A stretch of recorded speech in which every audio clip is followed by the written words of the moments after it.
Bienvenue, c'est l'heure des actus. Voici le sommaire de votre journal hebdomadaire. Grève chez Stahl, les primes de licenciement en question. Le commerce équitable ou comment consommer responsable. Les élus de Reichshoffen et Candel en visite chez un facteur d'orgue. Et on commence ces actus avec cette grève chez Stahl. Manifestation devant l'entreprise qui fermera ses portes à la fin de l'année, laissant 64 personnes au chômage. Une fermeture qui se ferait au profit d'une usine du groupe Gustav Wolf en Pologne. Depuis le vendredi 22 pour une semaine, les salariés ont cessé le travail.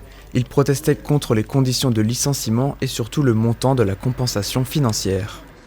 Donc vendredi, on a eu une négociation qui s'est très mal passée puisqu'il nous a annoncé une somme qui était dérisoire pour nous.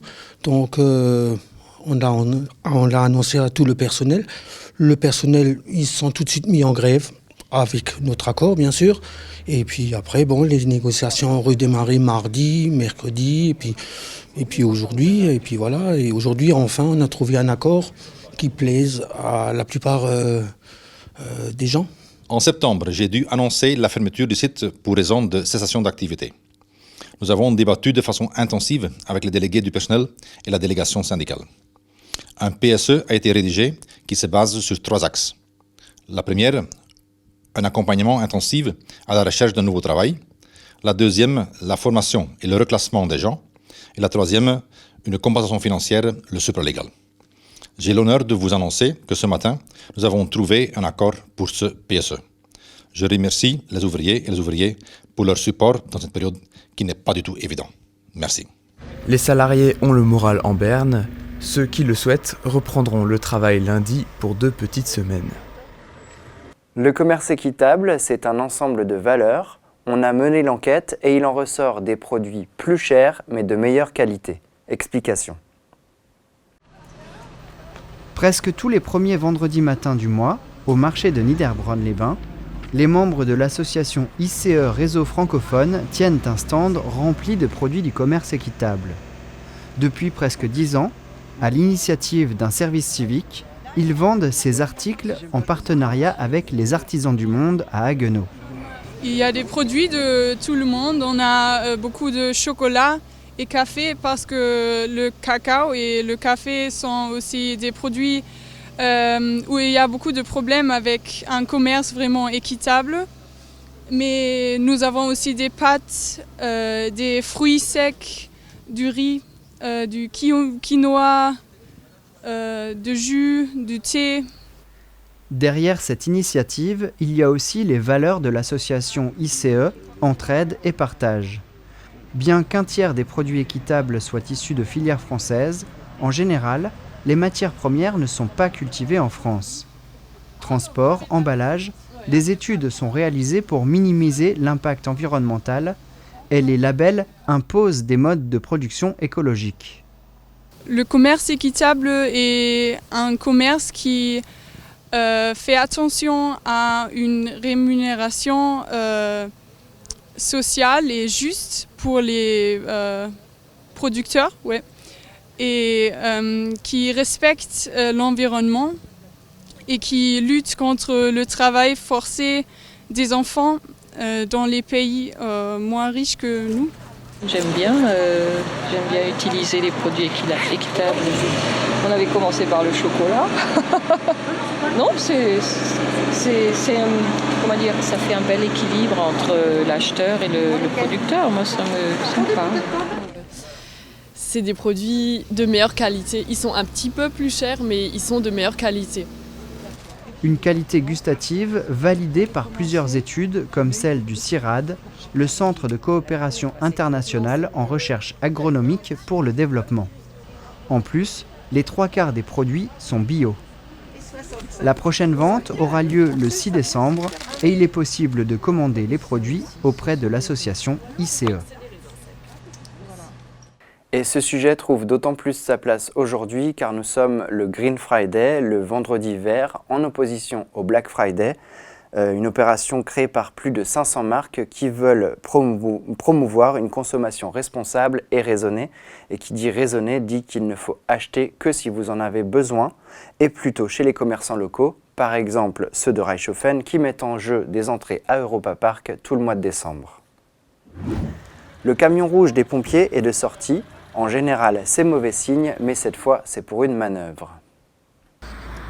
Les sapeurs-pompiers du village arrivent les premiers au Gourmet d'Alsace à Neuenhofen. Ils savent que l'opération est un exercice, mais ils découvrent tout le reste de la situation et très vite, il faut appeler des renforts. Demande renfort VSAV, ainsi que échelle, ES, moyen en eau. Comment aussi parler? PTSR, EPA, chef de groupe, nous rajoutons un VSAV. Et pour info, donc le pays d'Appart également sur les buts. Les premières victimes, réfugiées sur un balcon, peuvent rapidement être secourues, accompagnées par les soldats du feu. Mais pour les autres, il faudra la grande échelle.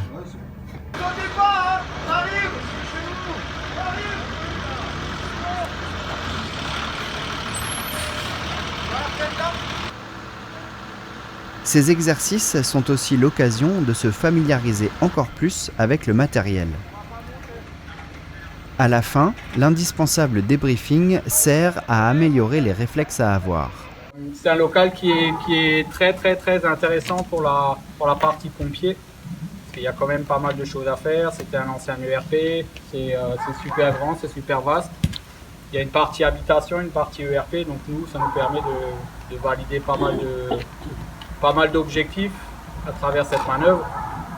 Alors même s'il n'y avait pas le feu, de la vraie fumée, des cris, des douleurs, des machins, des choses comme ça, c'est quand même intéressant de pouvoir un peu progresser sur les échelles. Les pompiers programment des exercices de ce type tous les ans. Les villes jumelées de Candel et Reichshofen ont toutes deux fait appel à la manufacture Koenig de Sarre-Union pour leurs orgues. Visite à l'atelier. Nouvelle rencontre entre les élus de Candel et ceux de Reichshofen, mais cette fois à Sarre-Union. L'orgue de l'église Saint-Georges de Candel est en restauration dans la ville, à la manufacture Koenig. Voilà le stock bois qui est là depuis, pour certains, j'en vois qui sont notés de 97. La paroisse protestante allemande a confié le travail à cette entreprise alsacienne pour son savoir-faire et pour leur connaissance des orgues de Sels, les orgues Stier. Là, on est 3 personnes sur Candel, donc un sur les sommiers, sur le buffet, la charpente, et Mathieu qui commence la soufflerie. Il va falloir installer tout ça pour commencer les mécaniques. On ne va pas faire ça avant. Il s'agit du même atelier qui avait réparé l'orgue de Reichshofen qui avait souffert de la canicule. Le métier de facteur d'orgue se perd. Le personnel, passionné, doit travailler le bois et les métaux. Physiquement, c'est le rabotage affine le métal forcément et le rend vraiment très tendre, très malléable. Et le métal, quand le tuyau est en place, a tendance à s'affaisser un petit peu. Le fait de le marteler, ça redonnera au métal une rigidité.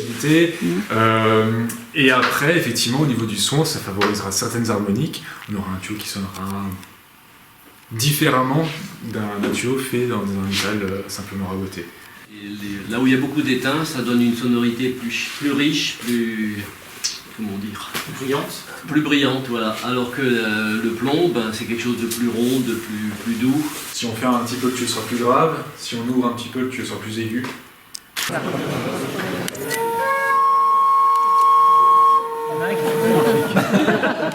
La journée se poursuit par la visite de la ville de Sarre-Union et notamment sa fontaine emblématique, la fontaine au bouc, dont la partie supérieure a été fondue dans les ateliers de Dietrich de Reichshofen en 1848.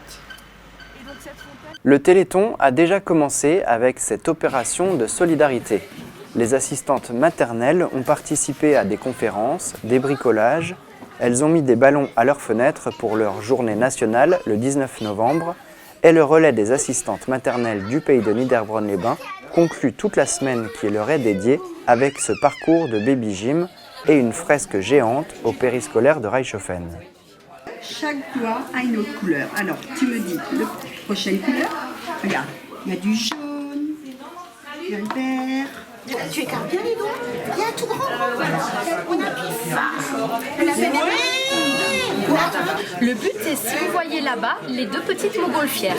Oui. Le but est, plus il y aura de monde qui va participer à un don, au parcours ou à l'achat d'un gâteau, fera grimper la montgolfière. C'est pour que les enfants prennent de la hauteur. C'est le titre au niveau du Téléthon, c'est de prendre de la hauteur. La vente des crêpes et des gâteaux a permis de ramener plus de 320 € pour le Téléthon.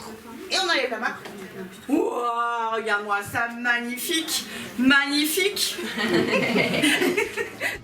Merci d'avoir suivi ce journal. Tout de suite, dans l'interview de la semaine, la régie nous présente son nouveau débit à 200 mégas. Puis on passe en cuisine avec la recette des Schneider Spatle. Passez une bonne semaine et à bientôt.